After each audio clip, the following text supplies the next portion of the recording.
அவர் ஏன் அந்த வீடியோ போட்டாருன்றதுக்கு ஒரு உதாரணம் இருக்கு. இதா இருக்கு பாருங்க. நாங்க எஸ்ஐ ஆராய்ந்திருக்கோம்.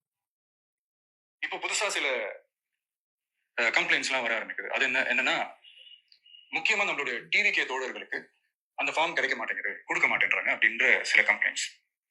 இது யார் பண்றாங்க அப்படின்றது நான் தான் சொல்லி தெரிய வேணும்னு ஒன்றும் அவசியம் இல்லை உங்களுக்கு. இப்ப இப்படி ஒன்று சொல்றாரு இல்லையா, ஏன் இந்த வீடியோ போட்டாருன்னு உங்களுக்கு தெரியணும்ல, இந்த புகாரை சொன்னது யாருன்னு உங்களுக்கு தெரியணும்ல, அந்த புகார் இதுதான். சொல்லுப்பா. நான் ஓட்டர் சைடு வந்துச்சேண்ணா. பேரு அருண்ண்ணா. அப்பா பேரு முருகேசன். ஃபர்ஸ்ட் டைமா? ஆமாண்ணா. ஒரு நிமிஷம்ப்பா.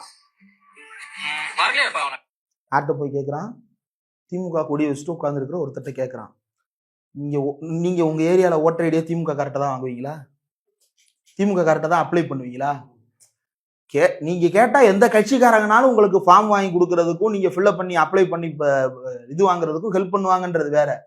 அவர் கொடுத்தாதான் அது உனக்கு வந்து சேரும். இல்லைன்னா உன்னால ஓட்டர் ஐடி வாங்க முடியாது. உன்னோட ஓட்டர் ஐடியா ஒரு புடிங்கி வச்சுக்கிடுவாரு.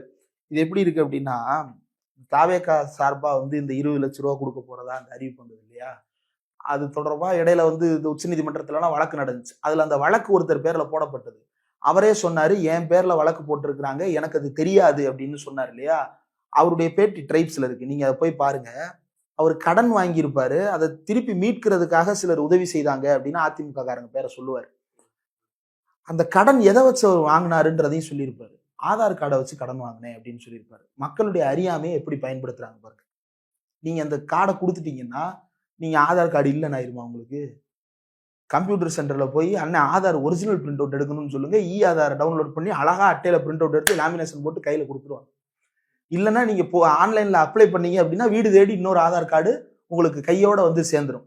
இதுதான் நிலவரம். ஆனா அந்த ஆதாரை வாங்கி வச்சுக்கிட்டு இதை வச்சாதான் உனக்கு கடன் தருவேன்னு ஒருத்தன் மிரட்டி இருக்கிறான் அப்படின்னா மக்கள் எந்த அளவிற்கு அறியாமையில் இருக்கிறார்கள், அதை எவ்வளவு பேர் பயன்படுத்துறாங்க அப்படின்னு. அந்த மாதிரி தான் இந்த கும்பலம் பண்றது. சொல்லுங்கண்ணா, நீங்க வேற ஆபீஸ் லீவ் போட்டு போட்டோ எல்லாம் எடுத்து சொன்னீங்க, பாருங்கண்ணா. அப்பா வந்தா வந்துருச்சுன்னு சொல்ல போறோம், உனக்கு வரலப்பா.